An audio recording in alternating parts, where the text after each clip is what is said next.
And marvel not, my brethren, if the world hate you.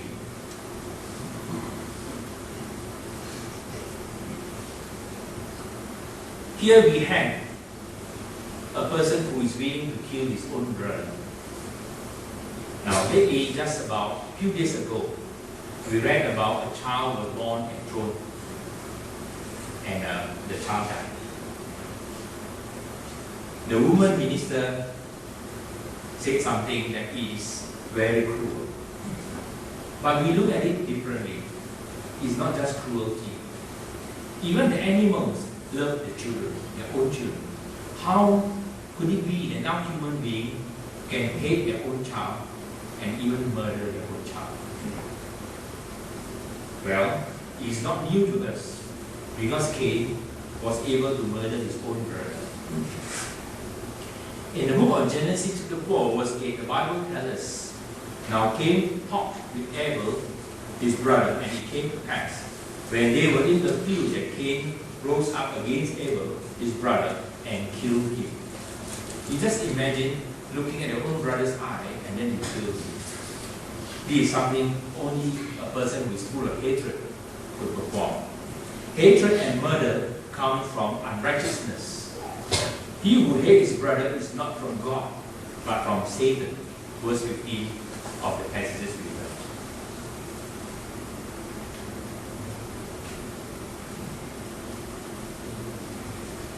If you look carefully at the world today, we have a specific date today to learn to love one another. When we should be loving one another every moment of our life. Every time when we wake up in the morning till the evening when we go back to bed, we should love our brothers, love our loved ones, love even our enemies, the Bible tells us. Not just a particular occasion. Because love and life, they are both from God. In the book of 1 John chapter 3, verse 14, we know that we have passed from death to life because we love the brethren. And the Bible in 1 John chapter 4, verse 7 also tells us, beloved, let us love one another, for love is of God. And everyone who loves is born of God and knows God. So if you do not have love, don't claim yourself to be a child of God, because you are not born of God.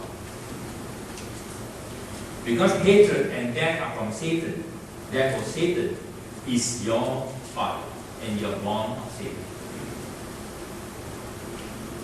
In the verse 14, continuation 15, he who does not love his brother abides in death. Whoever hates his brother is a murderer, and you know that no murderer has eternal life abiding in him. What actually did the Bible tell us?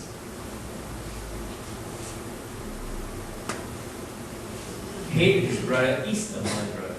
You don't have to even kill your brother. If you hate your brother, you are already a murderer. It is not what action here now, it's your thought itself. When you have been told to love God with all your heart and your soul and your mind, it implies that the action of the spiritual. So if you hate your brother, it's an action of the spiritual, and you are a spiritual murderer. And if you are a murderer, you have no eternal life abiding in you. That's what the Bible tells us.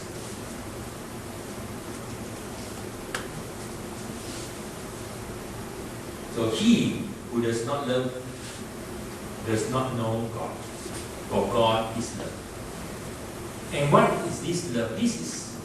There are three types of love. This is the agape love we're talking about, not the carnal love or the other sensual love, but the agape love. And love is not emotional, though from emotion we can see love. Love exceeds and goes beyond emotion. In the book of Matthew, chapter 5, verse 21 to 22, if you have the Bible, you can also read with me. Matthew chapter 5, verse 21 to 22. You have heard that it was said to those of old, you shall not murder, and whoever murders will be in But I say unto you that whoever is angry with his brother without a cause shall be in danger of the judgment. And whoever says to his brother Raka shall be in danger of the council. But whoever says you fool shall be in danger of hell fire. That is what the Bible tells us. Don't even be angry without a reason, a good reason with your brother. Because anger is also a form of murder. Now, from what we have read just now, what is not love and what is love? Love is also, the next part, has to come forth with some kind of action.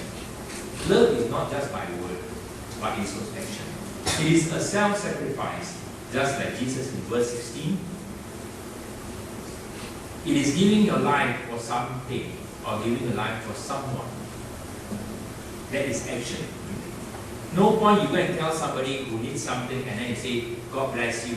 He walks away hungry. That is not action as well. In the book of John 15, verse 13, the Bible tells us, greater love has no one than this, than to lay down one's life for his friends. Now, nobody would like to lay their life for you.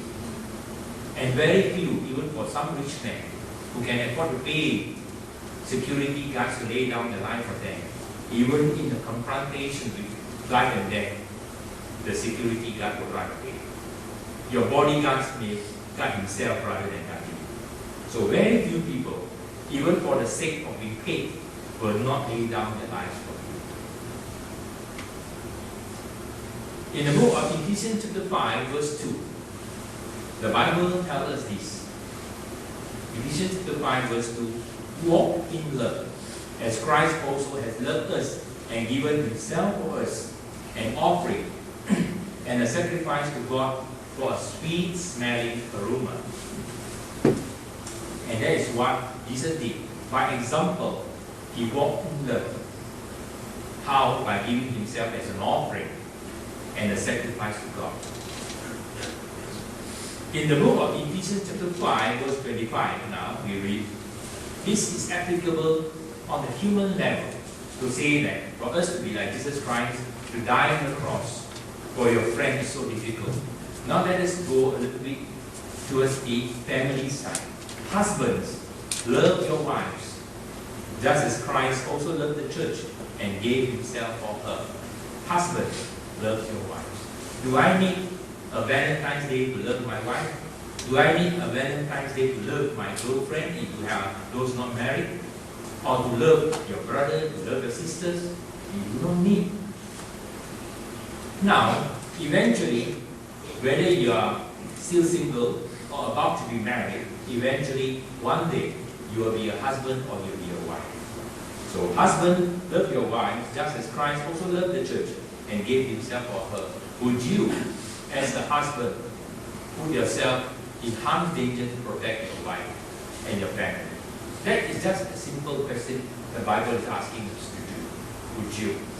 Or would you run away and let your loved one die so that you can just live on another day? Because your life is so precious to